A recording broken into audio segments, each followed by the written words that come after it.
పాపములు చేయలేదా? ఇన్ని మాటలు అసత్యము పలకడమే పెద్ద పాపము బాలా. నీకే శిక్ష విధించినా తక్కువే. ఎవరక్కడా? ప్రభు ప్రభు శరణు మహాప్రభు శరణు. మీ పాదపద్మమును తాకి విన్నవించుకున్న విషయం ఒకటి ఉన్నది ప్రభు. ఏమిటది? మీరు నన్ను క్షమించారని చెప్పి నా ప్రాణం తీయనని ముందస్తు హామీ ఇవ్వవలను. అటులనే. విషయమేమి? ప్రభు, ఈ పుణ్యవతి చెప్పినది అక్షర సత్యం. తనకు వివాహము అయినది, 2 పుత్రికలు కూడా ఉన్నారు. అవురా, నేనే పొరపడితినా?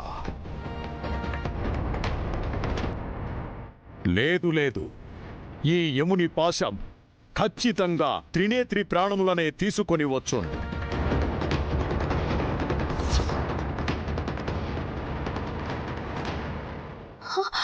స్వామి, నా పేరు త్రినేత్రి కాదు, త్రినయని త్రినయని త్రినయని త్రినయని త్రినయని. పేరు కూడా మార్చి చెబితే శిక్ష పెరుగును బాలా.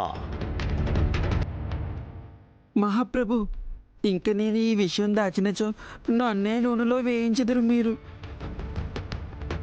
మీ గంభీర స్వరము విని ఉలిక్కపడి త్రినేత్రి ప్రాణములు తీయవలయును అని గుర్తు పెట్టుటకు బదులు త్రినయని పేరు మీద గుర్తించి తప్పు చేసేటది.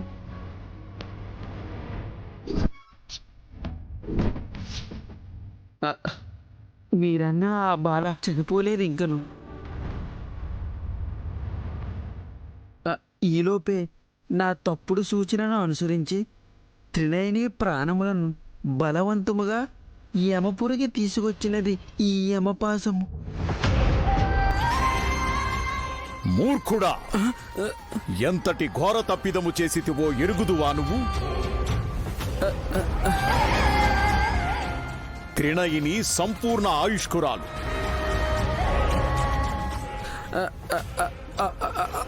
అవును ప్రభు. పాపాలను లెక్కగట్టే నువ్వే పెద్ద పాపం చేసితివి. నిన్ను క్షమించా? ప్రభు ప్రభు ప్రభు క్షమిస్తానని, నాకు మరణశిక్ష విధించనని మాట ఇచ్చిదిరే. మరవకండి ప్రభు. తప్పును సరిదిద్దుకునే అవకాశం ఇవ్వండి ప్రభు. నా శిరస్సు మీ పాదముల చెంత ఉంచి వేడుకొనుచున్నాను. ఏంటయ్యా తమరు చేసిన పిచ్చి పని?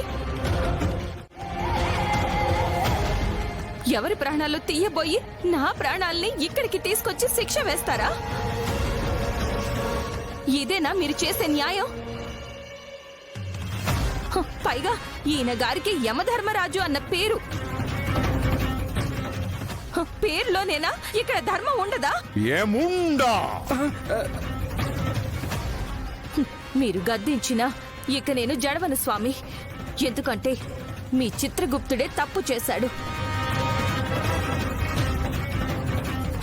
ఎవరినో ఇక్కడికి తీసుకురాకుండా నన్ను తీసుకొచ్చి నా భర్తకి, నా బిడ్డలకి, నా కుటుంబానికి నన్ను దూరం చేశారని దేవదేవుళ్లనే న్యాయం చేయమని అడుగుతాను. రమ్మనండి. ఎవరిని మాత? ముక్కోటి దేవతలలో ఎవరొచ్చినా న్యాయం నా వైపే ఉంది కాబట్టి శిక్ష మీకే పడుతుంది.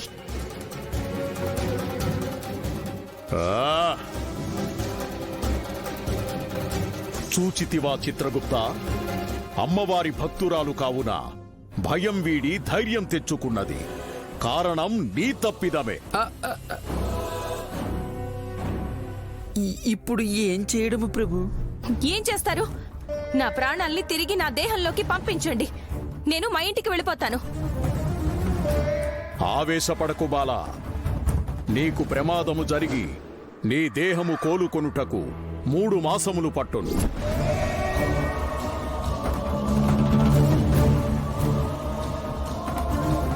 మూడు నెలల వరకు నేను కళ్ళు తెరవనా? కోమా అనుకోవచ్చును. ఆపండికా. ఆ ప్రమాదం జరిగింది కూడా మీరు తప్పుగా నా పేరును రాయడం వల్లే కదా. అవును.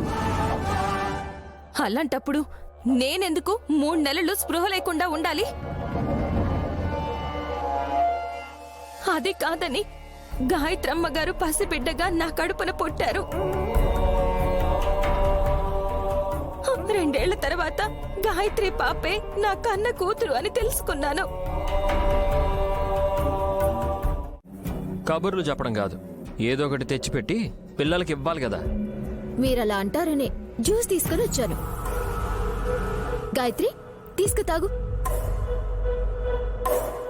సిప్పర్లో తీసుకొచ్చావా?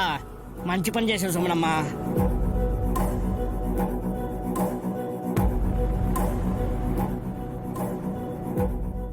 ఎంతైనా సుమనకు వాళ్ళక్కంటే ప్రేమ. పైకి చిటపట్లాడుతుంది గాని తోడబుట్టిన అక్కకి అలా ఉంటే, అరే ఇంటి దగ్గర పిల్లల్ని చూసుకోదా మమ్మీ? మీరు అర్థం చేసుకున్నట్టు మా ఆయన అర్థం చేసుకుంటే బాగుంటుంది బావగారు. చిన్న చిన్న పనులకే నిన్ను పొగిడితే నువ్వు నెత్తికెక్కి కూర్చుంటావే. రే, నువ్వుండు. గాయత్రి, తాగమ్మా.